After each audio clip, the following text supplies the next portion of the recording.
bitta do'kon gaplashib qo'y. Rahmat og'ayni. Kelganingiz yaxshi bo'ldi. Ota, bu yerda nima bo'lyapti?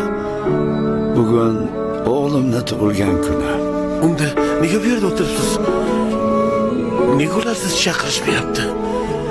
O'g'limni do'stlari, ishxonasidagi hamkasblari bor joyda nima qilaman?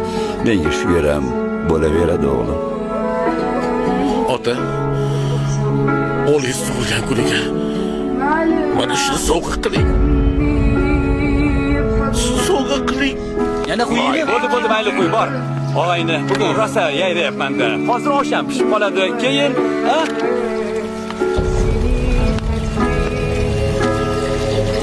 Sidqiy odamga to'g'ri bo'lmay. Kim bu? Bir nima dedimi?